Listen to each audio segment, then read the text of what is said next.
नमस्कार दोस्तों, मेरा नाम अभिषेक है और मैं प्रभात एग्ज़ाम के करंट अफेयर शो के 54वें एपिसोड में आपका स्वागत करता हूँ। इस श्रृंखला में हम प्रतियोगी परीक्षा के दृष्टिकोण से दिन के महत्वपूर्ण वर्तमान मामलों को कवर करते हैं। हम विभिन्न समाचार पत्रों और वेब पोर्टलों से महत्वपूर्ण समाचारों को कवर करते हैं। इस करंट अफेयर शो को देखने के बाद आपको किसी भी न्यूज़ पोर्टल पर जाने की या न्यूज़पेपर पढ़ने की आवश्यकता नहीं है।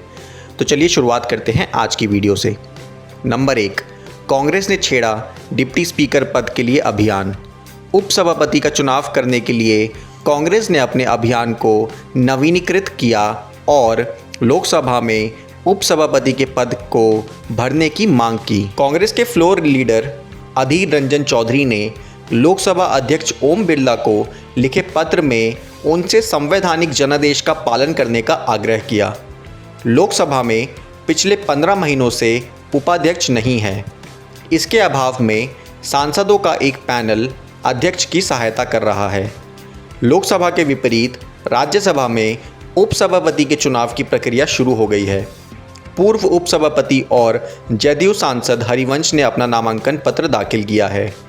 कांग्रेस संयुक्त उम्मीदवार को मैदान में उतारने के लिए विपक्षी दलों को साथ लाने की कोशिश कर रही है।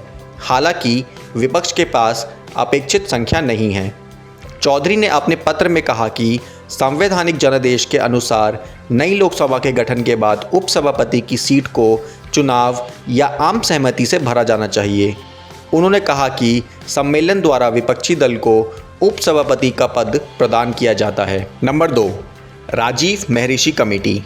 सरकार ने बैंक उधारकर्ताओं को कोविड-19 के दौरान दिए गए राहत के आकलन में सहायता के लिए एक 3 सदस्यीय विशेषज्ञ समिति का गठन किया है।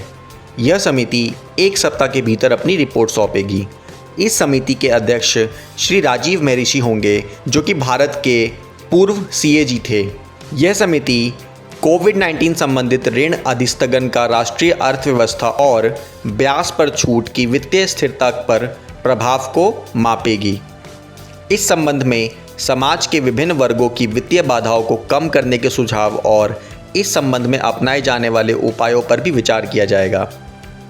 नंबर 3, केंद्रीय वित्त मंत्री ने हाल ही में सार्वजनिक क्षेत्र में बैंकों द्वारा डोर स्टेप बैंकिंग सेवाओं का उद्घाटन किया। डोर स्टेप बैंकिंग सेवाएं बैंकिंग रिफॉर्म्स का हिस्सा है।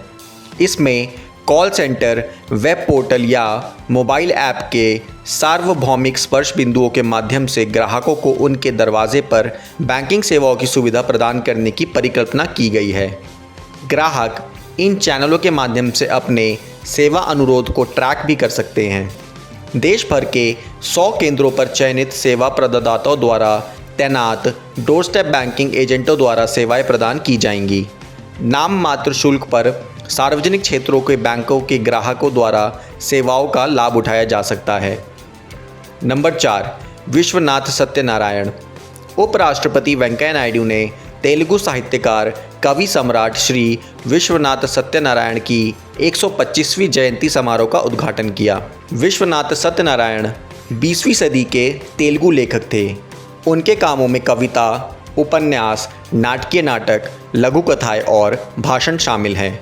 इसी के साथ इतिहास, दर्शन, धर्म, समाजशास्त्र, राजनीति विज्ञान आदि जैसे विषयों पर भी उन्होंने अपने जीवन काल में काम किया है। उनकी लोकप्रिय रचनाओं में रामायण कल्पवृक्षमु, किन्नर रसनी पातालु और उपन्यास वयपादुलु शामिल हैं। वह तिरुपति वेंकट कवलु युगल के शानदार तेलुगु लेखक चेल्लापिल्ला वेंकट शास्त्री के छात्र थे। विश्वनाथ ने एक आधुनिक और शास्त्रीय शैली में जटिल तरीकों से लिखा है। उन्हें सम्मानित कवि सम्राट दिया गया था।